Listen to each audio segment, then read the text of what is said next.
Okay, class, I wanted to get you started on how to get going on the next part of the project. Now that you've picked your topic, the next part is to do the proposal. So on the main Schoology page for my class, there's this here, which is the physics project folder.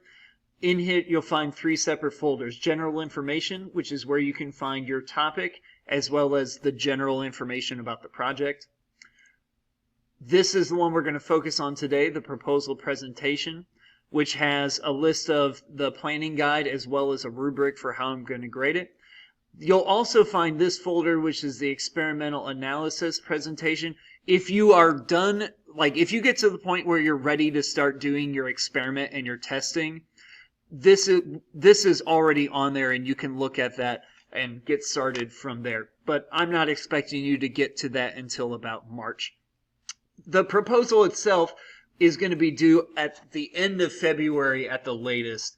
It may be earlier if we have to switch to e-learning, but we'll play that up by ear. So either the second to last, so in 3 to 4 weeks at the latest, maybe a little earlier if we have to do e-learning, but we'll just see. So here's the things that you're going to need for your proposal. You're going to make some sort of PowerPoint or poster or a Prezi or something that you're going to have to present the information. And then you're basically just going to have slides for each of the things you're going to need. You're going to need a title to explain what it is, just here's what it is and here's who I am. You're going to need a background slide to give any background information that people are going to need. So if you're doing paper airplanes, maybe you need to talk about the different types of paper airplanes you're going to use. Or if you're doing dimples on a golf ball, maybe you need to talk about what the purpose of the dimples are. And, are all golf balls the same or are they not? For the purpose, what is it you're going to test? Just explain to me what the goal of your experiment is. What are you trying to learn? The hypothesis is going to be, what is it that you think is going to happen? It doesn't necessarily have to happen exactly the way you think, but what do you think is going to happen? And then finally, the experiment. What is your experiment going to actually be? And this is by far the biggest section of the project for this part of the project, which you'll see momentarily. So things you need for a good experiment. You should make sure you have a plan for what you're going to test, the purpose. Make sure you have a guess on what you think will happen, the hypothesis. And then these are some things that you should think about as you get going through it. So how are you going to test your question? So what's your independent variable going to be? What are you going to be changing? Okay, that's basically going to be what you're testing for your purpose. What is your dependent variable? What are you going to be measuring? Are you going to be measuring how long something takes, how far something goes, what the frequency of something is? What are you going to be measuring? What is going to be constant? So what are you going to keep from changing? Maybe the weather outside, if you're doing an experiment outside, you keep that the same. Or if you're doing an experiment where you're having someone run or something, you should have the same person do it the whole time. And you should give them the same break in between trials every time. Those sort of things. And then what's the procedure that you're going to follow so that you have a repeatable experiment every time? I do A, then I do B, then I do C, then I do D, then I repeat again. And I can do it the same way every time. You should decide how many times you're going to change your independent variable, and you should decide how many trials you're going to do for each independent variable test. We'll get there in a sec. So some important things to keep in mind. Your experiment needs to be repeatable, which means that you should be able to do it the same way every time. I've given the example before of if you're doing the paper airplane experiment, you cannot throw the paper airplanes because you will not throw it the same way every time. So you need to find a way to launch it essentially the same every time. There's things that you could buy, there's things that you can make, there's lots of different options, but it has to be the same every single time. Your experiment needs to be measurable. You can't just say, oh, I did better this time than the other. You need to have something that you're measuring.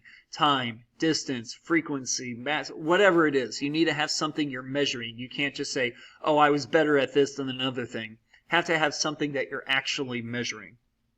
You should have a control that really just needs to be something to compare everything else to. It doesn't necessarily have to be something that you do That's like the first trial, but you just need to compare it to something else. So if you're doing what workout clothes are the best, maybe you wear regular workout clothes first and you compare everything to that. So, is wearing jeans, how does that compare to normal workout clothes that I would have worn otherwise? Change the independent variable as many times as you can. The more information you can gather, the better it's going to be for your conclusion. So for the Mentos and Coke one, if you're doing types of soda, get as many different types of soda as you can reasonably expect to get. Yes, it costs money, so you can't just buy 50 different soda varieties. Also, you're going to have to do trials for all of those. So I gave an example of 5 to 10 different independent variable values that you're going to change to. You should do as many trials as you can.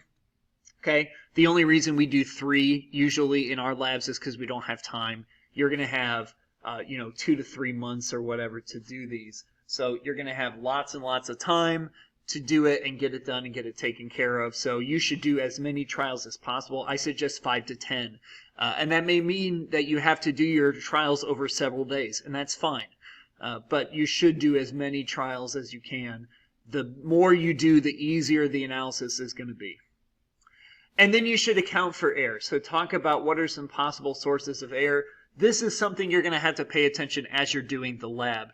If you notice that it's impossible to do your paper airplane experiment without there being wind, that would be something to talk about. So those are some ideas. Lastly, I'll point your attention to the rubric.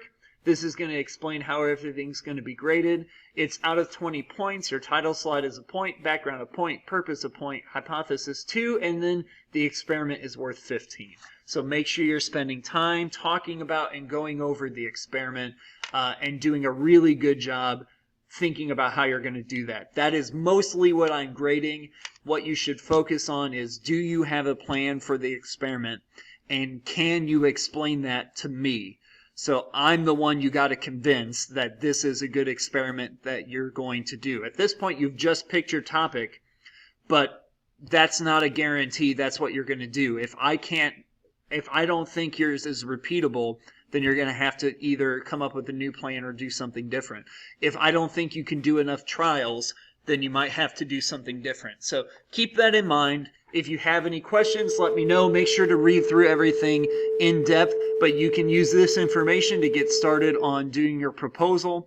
Again, it will be due sometime in February, either halfway through or towards the end of the month.